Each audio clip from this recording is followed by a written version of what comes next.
Ganho de massa magra. Nutrição aplicada ao esporte. Por Aloysio Silva, Lucas Fernandes, Ludmila Fernanda.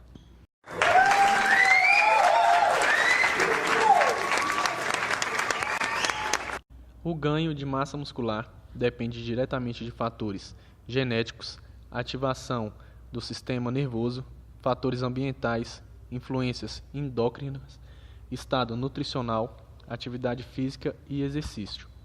Muitas pessoas praticam o treinamento de força com o objetivo de aumentar a massa muscular, ter hipertrofia.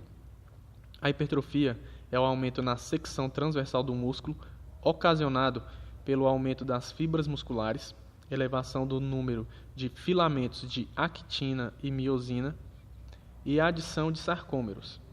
O processo de hipertrofia tem início com a aplicação do estresse mecânico gerado pela contração muscular durante o treinamento. O ganho de massa magra tem estreita relação com o treinamento realizado. Para um ganho eficiente, o treino resistido é o mais indicado. Devemos considerar os principais componentes do treinamento de força, que são volume, que reflete a quantidade total de atividade executada no treino. Intensidade é o componente qualitativo do treino e é expresso como porcentagem da carga, da frequência cardíaca, do VO2 máximo, gasto calórico ou por meio de índices fisiológicos. A intensidade talvez seja um dos componentes mais importantes do treinamento. A intensidade determina qual tipo de substrato energético utilizado. Quanto maior a intensidade do exercício, menor é o tempo e sua duração. Outra variável importante é a frequência.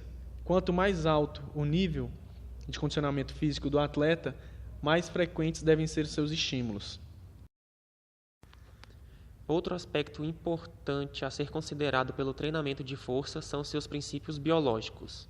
O primeiro, o princípio da adaptação, está diretamente ligado ao tipo de treinamento, podendo ser de resistência, velocidade, força ou potência.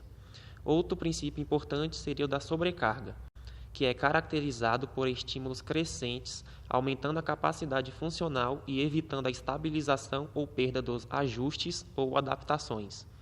E, por último, o princípio da individualidade biológica, que é o princípio que está diretamente ligado à genética. Ao prescrever a intensidade, a duração e as repetições, todo o treinamento deveria ser pensado e construído a partir de parâmetros fisiológicos individuais. Uma peça fundamental para o ganho da massa muscular seria a nutrição, que, segundo especialistas, pode chegar a 60% de importância.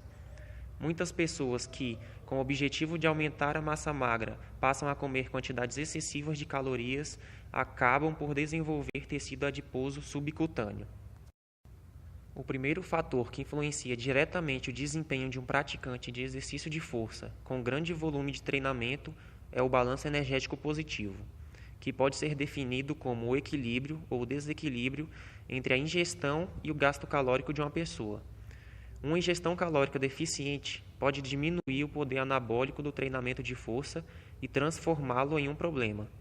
Já foi demonstrada a redução das concentrações de hormônios anabólicos como a testosterona e o fator de crescimento semelhante à insulina em indivíduos engajados no treinamento de força com ingestão calórica insuficiente.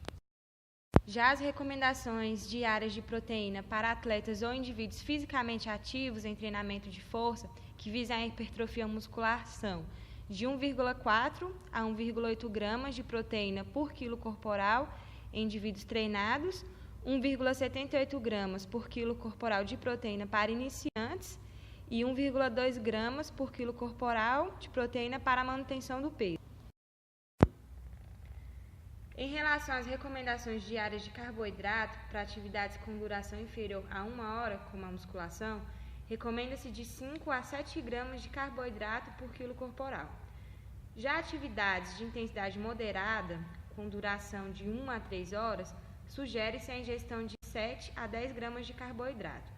Atividades intensas com duração superior a 4 horas, recomenda-se de 10 a 12 gramas de carboidrato por quilo corporal. Baseado nas evidências apresentadas, podemos perceber que, para o aumento da massa magra, é necessário que haja o equilíbrio entre algumas variáveis, como o treinamento de força, a dieta, fatores hormonais e o descanso.